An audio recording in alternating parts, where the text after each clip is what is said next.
Hello, I'm Nancy Kachingira. Welcome to Focus on Africa. These are our top stories. There are more flood warnings for Nigeria as the death toll exceeds 100. Thousands have been left homeless. I can describe it to be really scary. We evacuated and we commenced evacuation immediately.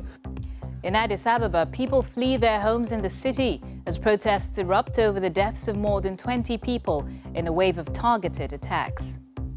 We report on money marriages, where girls are used as currency and are sold, often to elderly men, to repay the debts of their relatives. They held me down as the man slept with me. After that, I fell pregnant, but I was too young to be pregnant. I wasn't even 12 years old. Also in the program, taking big risks. I go show you I love you every night and day. Nigerian musician Dotman explains how music can be a powerful tool to educate minds. Education never stops. You keep learning, you get what I'm saying? So, I mean, through your music, you can teach people about new stuff, you can educate people. I mean, it all works together. And in sport, red cards for some of Ghana's refs in the wake of an investigation into bribery.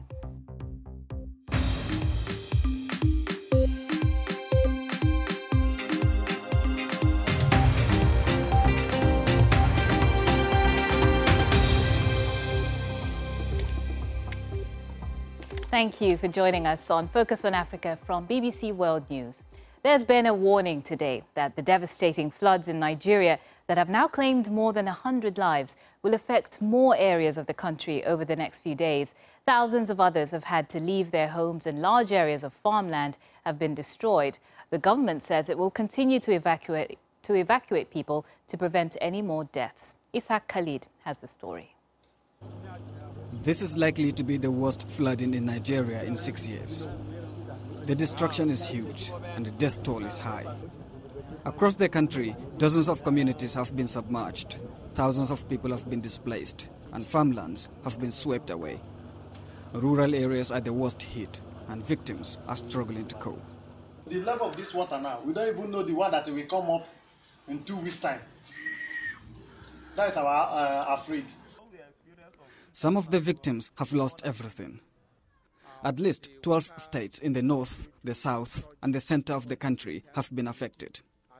The authorities say the worst hit areas are Niger, Kwara, Delta, and Anambra states. Nigeria faces devastating floods almost every year at the height of the rainy season. But it lacks the capacity to evacuate all residents of flood-prone areas. Now there are concerns that the devastating scenes witnessed in 2012 floods could happen again. That time, more than 360 people died and more than 2 million Nigerians were displaced. If the water levels at the confluence at the measuring station in Lokoja continue to rise, we felt the incidence of what occurred in 2012 might repeat itself this time around. We evacuated and we commenced evacuation immediately. This is what we have been doing so far. But however, all we are trying to do is to reduce the loss of life and damage to properties. Back in July, more than 40 people were killed by floods in the northern town of Jibia in Katsina State. The Nigerian authorities say there is the possibility of more floods in the coming days and weeks as the country continues to witness heavy rains. This raises fears of more destruction. The government is considering declaring a state of emergency over the disaster to ensure an all-out response. Ishaq Khalid, BBC News, Abuja. Let's go to Ethiopia next and to Addis Ababa, the capital, where thousands of residents have taken to the streets to protest the killing of more than 20 people in a wave of targeted attacks. At the same time, thousands of people have been displaced by the violence that erupted a day before the arrival of leaders of a once-banned opposition group. Prime Minister Abiy Ahmed has condemned the violence and called for calm in the country. Kalkidanya Biltal sent this from Addis Ababa. 5 people were killed when police fired live bullets to quell crowds of protesters in Addis Ababa. The protesters were condemning ethnic-based killings over the weekend in the outskirts of the city. The deaths and violence followed a mass rally in Addis Ababa on Saturday to welcome the leadership of the exiled Oromo Liberation Front, OLF. Thousands fled their homes when their residence and business centers were attacked in the Oromia region's Burayu district, northwest of the capital. The number of people leaving their homes and seeking shelters in makeshift displacement centers like this one is increasing. According to authorities, more than 20 people were killed due to ethnically motivated violence over the weekend in the outskirts of Addis. They killed my brother by using gun and stick. After that, they threw his dead body to a river. I saw hyena ate his body. They did it to many civilians. That's why we escaped from there. Basic necessities like food and medicine are being provided by local authorities and residents in schools and churches, sheltering those fleeing the violence, among whom are pregnant women and children. At night, we were hiding in the grass. They were attacking everybody. We escaped at 3 a.m. in the night. Senior government officials are calling for calm, and hundreds of people are arrested in relation to the violence. More than 1 million people have now been displaced across the country due to ethnic conflicts in different regions. Kalkidan Ibeltal, BBC News, Addis Ababa. Let's look briefly now at other stories making headlines across Africa. Around 50 girls have been hospitalized in Burkina Faso following botched female genital mutilation. 2 60-year-old women have been arrested over the incident, along with the parents of some of the girls. FGM has been illegal in Burkina Faso since 1996 and carries a jail term of up to 3 years. And in some other news, the Algerian president, Abdelaziz Bouteflika, is reported to have sacked the heads of the country's land, sea and air forces. This follows the dismissal of more than a dozen top military figures in recent months. It's seen as an attempt to strengthen the position of President Bouteflika, who may stand again for re-election next year. Police in Kenya are investigating the mysterious deaths of 12 infants whose bodies were found hidden in boxes in Nairobi's Pumwani Maternity Hospital. Nairobi Governor Mike Sonko has suspended the hospital's entire board after making the discovery. The facility has been dogged with controversy for many years, including claims of the mistreatment and neglect of pregnant women and the alleged stealing and sale of babies. Authorities in Brazil have seized more than $16 million worth of cash and luxury watches from a delegation accompanying TEODORIN OBIANG, Vice President of Equatorial Guinea. The 48-year-old is the son of the oil-rich Central African country's president. Brazil limits people from entering the country with more than $2,400 in cash. Now, the former vice president of the Democratic Republic of Congo, Jean-Pierre Bemba, has been sentenced to 12 months in prison for witness tampering and bribery by the International Criminal Court. He'll also have to pay a fine of $350,000. The court announced its decision earlier today in The Hague, putting an end to a process that's lasted 10 years. For Mr. Bemba, the chamber sentences him to a total of 12 months of imprisonment. After deduction of the time he previously spent in detention, the chamber considers his sentence of imprisonment as served. That footage from the court today. Well, Jean-Pierre Bemba's conviction means he will be prevented from running in December's election. Let's get more from the Congolese capital, Kinshasa, from Louise Deboist. Thank you for joining us, Louise. What's the reaction been to this in the DRC? So Jean-Pierre Bemba's party, the MLC, says it wants and can appeal this sentencing decision. They are convinced that because he was acquitted of war crimes and crimes against humanity, he should be cleared entirely. And the reason, of course, is because Jean-Pierre Bemba wants to run for upcoming presidential elections here in December.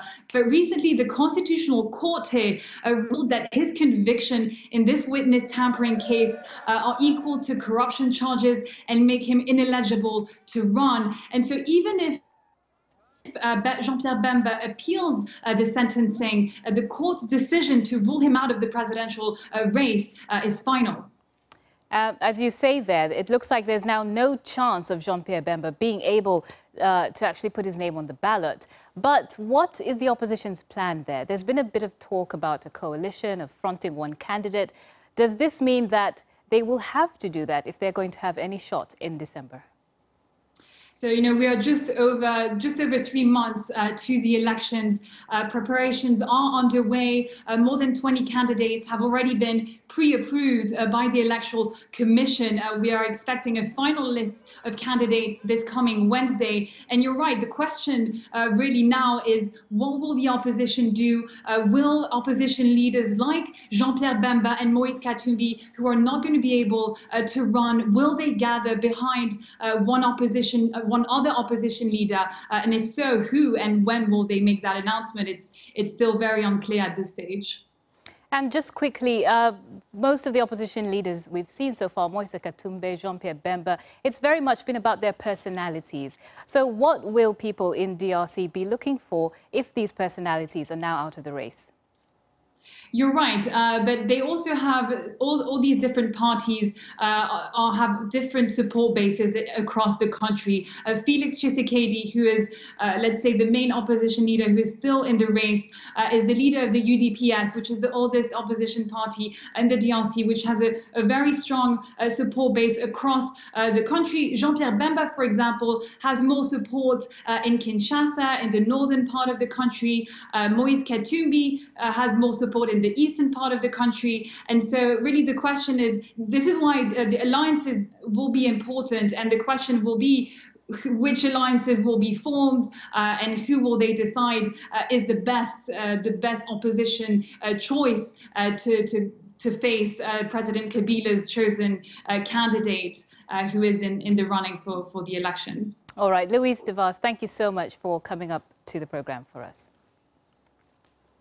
In the lush mountains of Cross River State in Nigeria, a traditional practice is forcing young girls into modern slavery. In money marriages, girls are used as currency. They're sold, often to elderly men, to repay the debts of their relatives. The girls become the property of their husbands, who are free to do with them as they wish. The practice is illegal, but appears to still be alive. Our reporter Mayeni Jones has more. The man said he would sleep with me. I said, no, you can't sleep with me because I'm not your age. Even your child is older than me. I can't marry you. Dorothy was married to a man old enough to be her grandfather when she was just a child. She was sold to him by her mum and uncle. They got people to hold me down so that a man could sleep with me. 3 men and 1 woman. They held me down as the man slept with me. After that, I fell pregnant, but I was too young to be pregnant. I wasn't even 12 years old. Dorothy is what is called a money wife, a practice common amongst the Besheve tribe in the eastern Nigerian state of Cross River. Here, young girls are sold to pay for debts. They become the property of their husband along with any children they have. They will carry their pikin. They will bring the child to give to you. Some as young as 6 years old, they will bring them to you. Others are 10 years old when they bring them to you. Those ones are ready to marry. They are grown up. They know how to cook. They know how to do everything. Know how to do everything. It's hard to know exactly how many girls are affected by the money marriage practice. Many of the communities involved are very remote and live high up in the mountains. But locals say almost every Besheve household has at least 1 money wife. A law was passed in 2009 outlawing the practice, but no one has ever been prosecuted. When you collect somebody's money, you have to grow the girl to a level before you call your family now to escort the girl to the husband. It's not that you just carry the girl and maybe at that tender age of 8 years or 10 years and give to somebody. No. Chief Sunday also claims the practice is dead. But people still think about that it's still happening. It's no longer happening. This thing is since in '90s, early '90s. But Miracle was rescued by the church after she was chosen to be a money wife last year. Her intended husband was in his 40s. His 2 previous money wives had died, and Miracle was to be their replacement. Activists like Pastor Richard Akonam are working to get the practice abolished. But having a money wife is seen as a sign of status here, and the practice shows no sign of disappearing. Some of them can be pimped to other men, and then when they even come back home with pregnancy, the man is glad because that is money. Dorothy and her husband Philip get on well now. but she's worried about what will happen to her when he dies. She wants to build her own house so that for the first time in over a decade, she can be her own master. Miney Jones, BBC News, Cross River. This is Focus on Africa from BBC World News with me, Nancy Kachingira. Still to come, we've got the sport, and it's a slam dunk for Nigeria's men's basketball team as they qualify for next year's World Cup. Hello there, I'm Nancy Kachingira. These are the top stories this hour. There are more flood warnings for Nigeria as the death toll exceeds 100. Thousands have been left homeless.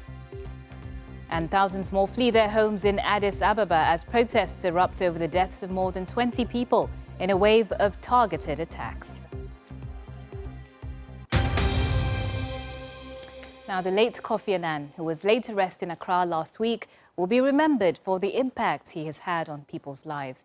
It wasn't only his diplomatic skill, a skill that could bring opposing sides together to the negotiating table during war and conflict, but he also had a unique presence and human attitude that could bring out the best in people. He brought inspiration to many all over the world, including artist Derek Ba in his native Ghana.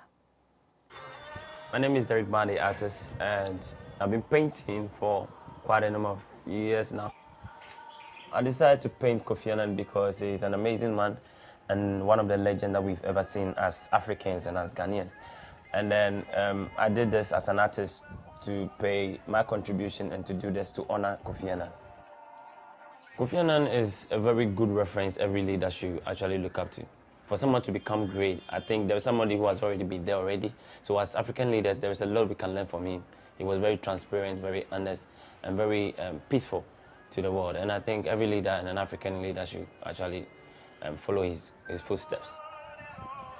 A lot of people say he didn't do anything for Ghana, but for me, I think he served Ghana for quite a number of years now.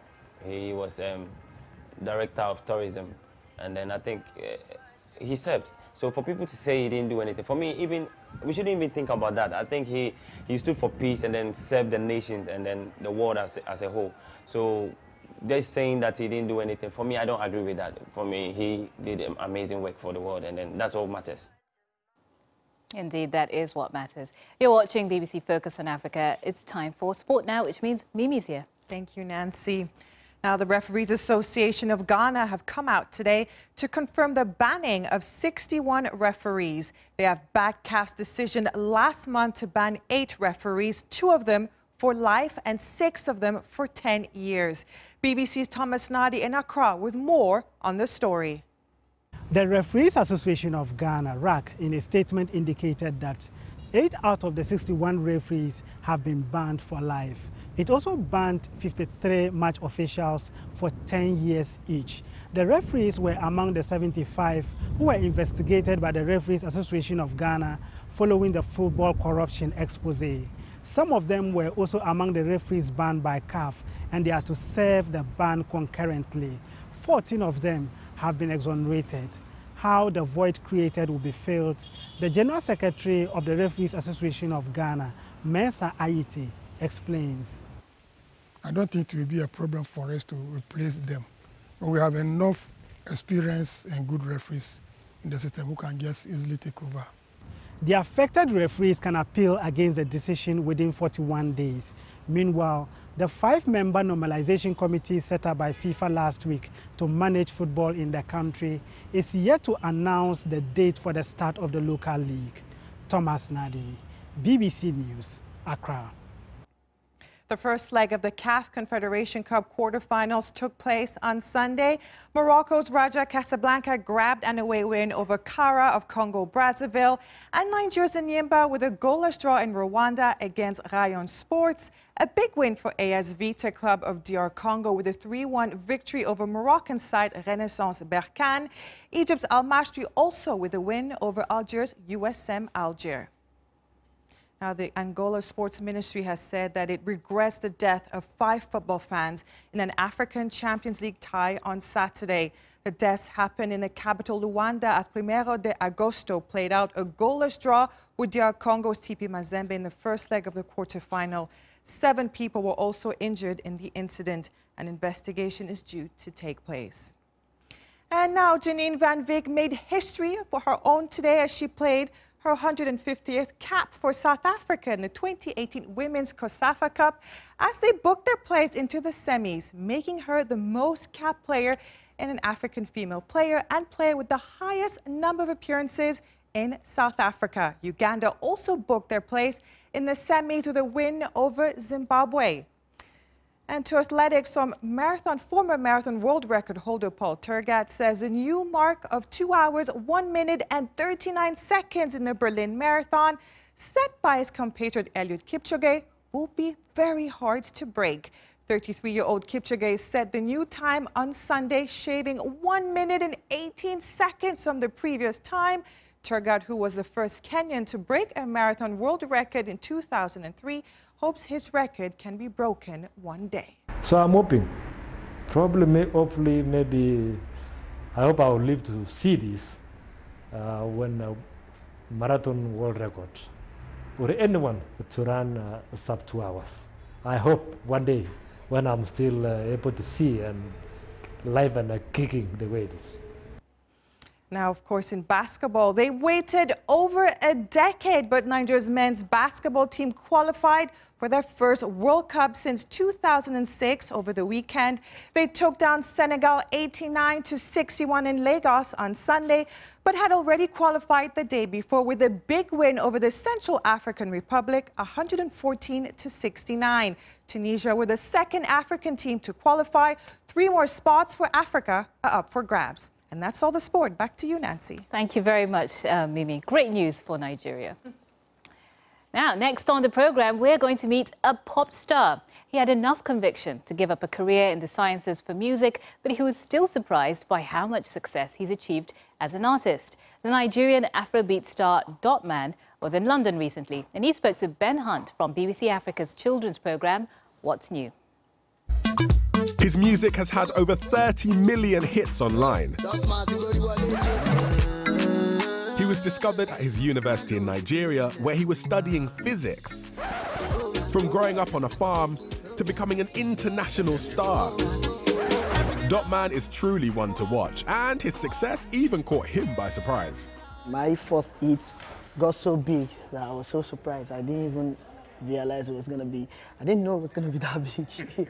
I mean, we got like millions of views and, you know, I mean, the rate at which we're doing numbers these days, I mean, it's so impressive. Maybe because of the internet or something, everybody's listening at the same time, you know. If you travel to any part of the world, you know, they're listening to Afrobeat.